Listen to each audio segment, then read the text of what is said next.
Oke, belum lama ini gue baru aja share ke teman-teman rekomendasi aplikasi yang bagus buat iPhone. Nah, di video kali ini gue mau share beberapa aplikasi yang bagus buat Android yang bisa kalian download dari Play Store. Beberapa aplikasi ini kebanyakan bisa kalian pakai secara gratis dan beberapa juga ada yang berbayar. Tapi menurut gue harganya masih worth it kok. Aplikasi yang akan kita bahas di video kali ini juga dari berbagai kategori, ada yang buat travel, connect ke device lain, buat kasih fitur khusus ke device kalian, dan sebagainya. So, langsung aja siapin device Android kalian dan kita ke aplikasi yang pertama, yaitu aplikasi Blip. Nah, aplikasi Blip ini menurut gua kayak AirDrop tapi versi yang udah di-upgrade kali ya. Jadi aplikasi Blip ini adalah aplikasi buat share file antar device yang nggak dibatasin buat OS tertentu aja. Jadi kalau lagi mau kirim file dari HP Android ke MacBook atau ke iPhone, kalian bisa pakai aplikasi Blip. Untuk kirim file dari aplikasi ini, kalian nggak dibatasin buat file ukuran tertentu aja, jadi bebas banget. Dan speednya dari yang gue coba sih termasuk cepet juga loh. Yang ngebedain antara Blip dengan AirDrop atau aplikasi kayak Local Send, aplikasi Blip ini bakal pakai email buat punya akun Blipnya dulu. Dan nanti kalian bisa kirim file ke device lain dengan email yang sama, atau kalau misalnya mau dikirim ke orang lain juga bisa, yang penting mereka pakai aplikasi Blip dulu, dan nanti kalian tinggal minta emailnya aja. Nah, yang gue suka banget dari aplikasi Blip adalah device pengirim dan penerima file itu nggak harus ada dalam jarak yang berdekatan atau dalam jaringan WiFi yang sama. Jadi bisa kirim dan terima file dari mana aja, dan mau device yang satu connect ke WiFi dan satu lagi nggak terhubung ke WiFi, itu juga tetap bisa dikirim seperti ini. Untuk file yang bisa dikirim pakai aplikasi Blip ini juga beragam, bisa kirim file foto, video, file dokumen, bisa ambil foto terus langsung dikirim, dan file audio juga bisa. Jadi sekarang udah makin gampang buat kirim file antar device yang beda ekosistem pakai aplikasi Blip. Oh ya, aplikasi Blip ini juga gratis, jadi langsung aja kalian download dari Play Store.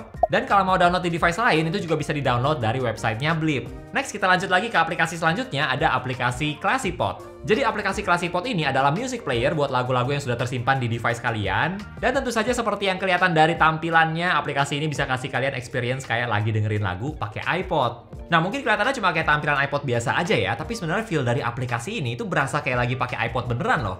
Karena di bagian click wheel-nya ini responsif banget dan ada haptiknya juga, jadi kayak beneran lagi pakai iPod. Terus dari tampilan UI-nya juga iPod banget, termasuk pas lagi dengerin lagu, terus cara navigasinya itu juga mirip banget sama iPod. Terus ada detail kecil yang bagus, yaitu indikator baterainya ini bakal disesuaikan sama baterai HP kalian. Oh ya, tampilan iPod-nya ini bisa kalian atur juga loh, jadi bisa pilih mau warna silver atau black kayak gini. Terus mau atur ukuran click wheel-nya juga bisa, terus sensitivity-nya juga bisa diatur, dan sebagainya. Aplikasi ClassyPod ini gratis dan bisa langsung teman-teman download dari Play Store. Next, kita lanjut lagi ke aplikasi selanjutnya, ada aplikasi Super Alarm. Sesuai namanya, aplikasi Super Alarm ini nggak kayak aplikasi alarm biasa. Karena di aplikasi ini, teman-teman bisa tambahin mission. Jadi pas alarmnya bunyi, kalian harus lakuin sesuatu dulu. Pilihan missionnya ada banyak, ada math. Jadi pas alarmnya bunyi, kalian nggak bisa matiin alarmnya sampai kalian selesain dulu soal matematika yang dikasih. Terus ada memori, ini kayak games buat melatih daya ingat gitu. Terus ada scan barcode, terus ada objek scan, jadi kalian harus scan dulu objek yang kalian pilih, bisa mobil, sepeda, tas, dan sebagainya. Terus bisa goyangin HP kalian, bisa juga missionnya harus jalan berapa langkah dulu. Dan yang terakhir ada typing, jadi kalian harus ketik kata-kata yang muncul pas alarmnya bunyi. Jadi teman-teman nggak bisa matiin alarm kalian sampai missionnya ini udah kalian lakuin. Menurut gue aplikasi ini cukup bagus buat orang-orang yang sering ketiduran atau sering snooze alarm. Nah, aplikasi Super Alarm ini sebenarnya bisa teman-teman pakai secara gratis, tapi kalau yang versi gratis itu missionnya cuma bisa soal matematika atau yang memori. Jadi nggak bisa yang lain. Kalau mau unlock mission yang lain, kalian bisa berlangganan dengan harga Rp54.000 per bulan, atau bisa juga beli aplikasinya seharga Rp219.000. Next, kita lanjut lagi ke aplikasi selanjutnya yang nggak kalah keren dan bakal cocok buat teman-teman yang pakai 2 HP. Nama aplikasinya adalah Bluetooth Camera Shutter. Fungsi dari aplikasi ini sesuai namanya buat jadiin device kalian sebagai tombol shutter kamera dari device lain. Jadi gue bisa sambungin via Bluetooth S25 Ultra gue dengan iPhone 16 Pro Max seperti ini. Dan kalau mau ambil foto atau video dari iPhone, gue bisa klik tombol shutter yang ada di aplikasi Bluetooth Camera Shutter ini. Fitur ini bakal kepake banget kalau misalnya kalian lagi taruh iPhone kalian di tripod, terus kalian mau foto dari jauh. Nah, kalian bisa manfaatin fitur dari aplikasi Bluetooth Camera Shutter ini. Sebenarnya kalau teman-teman pakai iPhone, kalian bisa pakai Apple Watch juga sih buat ambil foto dari jauh. Tapi nggak semua orang yang pakai iPhone itu juga pakai Apple Watch. Dan kalau kalian punya 2 HP, nggak harus S25 Ultra, kalian bisa manfaatin aplikasi ini. Oh ya, aplikasi Bluetooth Camera Shutter ini gratis ya, jadi tinggal langsung aja di-download dari Play Store. Next, kita lanjut lagi ke aplikasi selanjutnya. Buat kalian yang suka traveling, nama aplikasinya adalah By Air. Nah, kalau teman-teman ingat, gue pernah bahas juga salah satu aplikasi traveling favorit gue di iPhone, iPad, dan macOS. Nama aplikasinya adalah Flighty. Tapi sayangnya aplikasi Flighty itu nggak ada yang versi buat Android.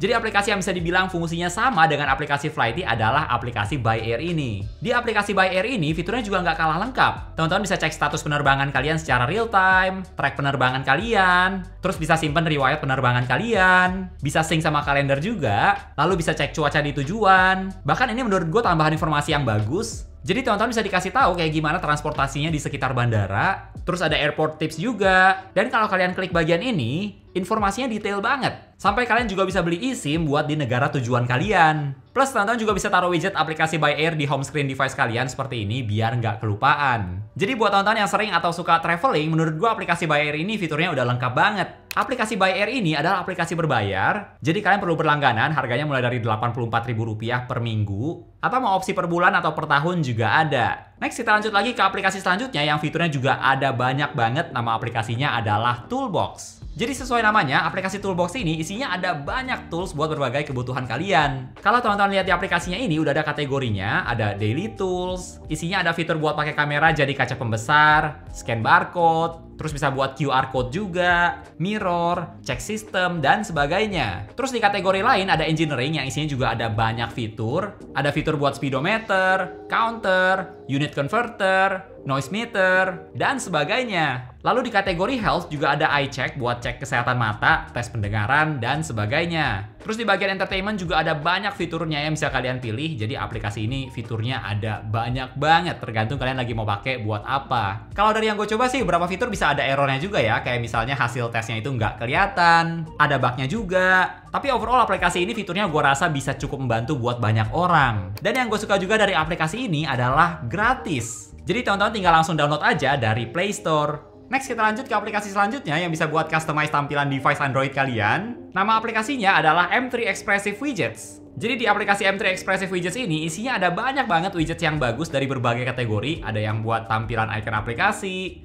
widgets baterai, kalender, dan sebagainya. Pilihannya lengkap banget.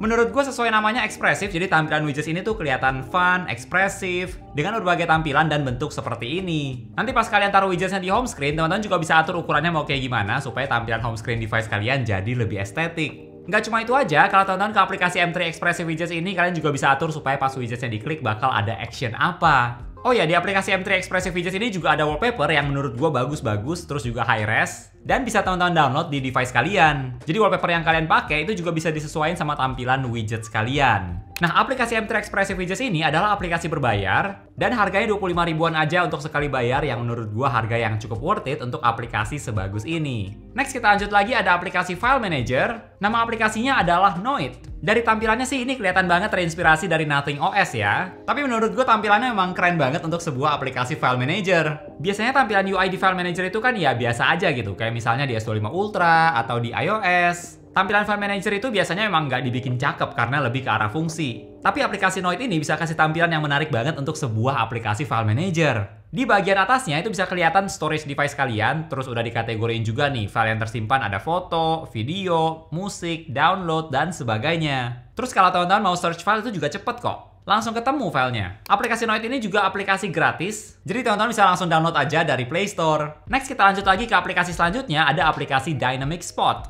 Jadi aplikasi Dynamic Spot ini adalah aplikasi yang bisa kasih Dynamic Island ke device Android kalian. Jadi nanti bakal ada bentuk pil seperti ini di bagian atas layar kalian dan fungsinya mirip kayak Dynamic Island. Kalau lagi denger lagu bisa kelihatan ada media player, terus pas diklik bisa di-expand juga jadi lebih besar kayak gini. Dan kalau ada notifikasi dari aplikasi lain atau WhatsApp itu juga bakal muncul loh di Dynamic Spot ini. Bahkan kalau teman-teman nggak mau bentuk pil kayak Dynamic Island tapi maunya kayak notch aja, itu juga bisa banget dibikin kayak gini. Pengaturannya cukup lengkap di aplikasi Dynamic Spot dan bisa kalian atur tampilan ala-ala Dynamic Island ini mau kayak gimana, mau atur posisinya bisa, munculnya berapa lama, mau ganti warnanya bisa. Dan masih banyak pengaturan lain yang bisa kalian atur dari aplikasi ini. Aplikasi Dynamic Spot ini aplikasi berbayar ya, harganya 20 ribuan dan teman-teman bisa download dari Play Store. Jadi kalau teman-teman mau punya Dynamic Island di Android, kalian bisa pakai aplikasi Dynamic Spot ini. Dan masih ada satu aplikasi lagi, kalau teman-teman mau pakai fitur standby mode kayak yang ada di iPhone yang bisa tampilin banyak informasi. Ternyata di Play Store juga ada aplikasi yang bisa kayak gitu. Nama aplikasinya adalah Standby Mode Pro. Jadi lewat aplikasi ini,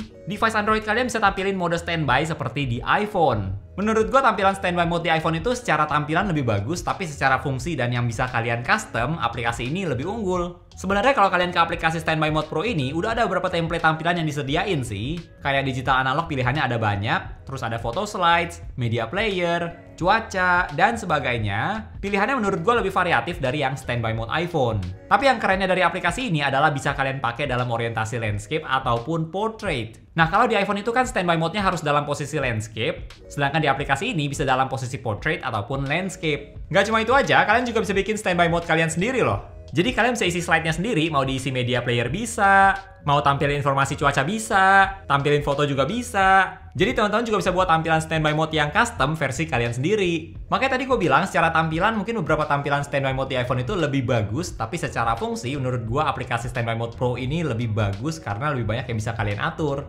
Oh ya, aplikasi Standby Mode Pro ini sebenarnya bisa kalian pakai secara gratis, tapi fiturnya terbatas banget. Kalau mau mengakses semua pilihan tampilan Standby Mode dan fitur-fiturnya, kalian perlu beli aplikasinya cukup dengan sekali bayar aja, harganya Rp97.000. Jadi kalau teman-teman mau ngerasain Dynamic Island atau Standby Mode, kalian bisa pakai aplikasi yang kita bahas di video kali ini. So, itu dia 10 aplikasi bagus yang bisa teman-teman download di device Android kalian dan semoga bermanfaat juga buat kebutuhan kalian. Kalau menurut teman-teman aplikasi apa nih yang jadi favorit kalian di video kali ini? Coba share di kolom komentar ya. Oke, thank you buat teman-teman yang udah nonton sampai di detik ini. Jangan lupa untuk klik tombol like kalau kalian suka dengan video ini dan juga subscribe supaya kita bisa ketemu lagi di video-video yang berikutnya. Bye!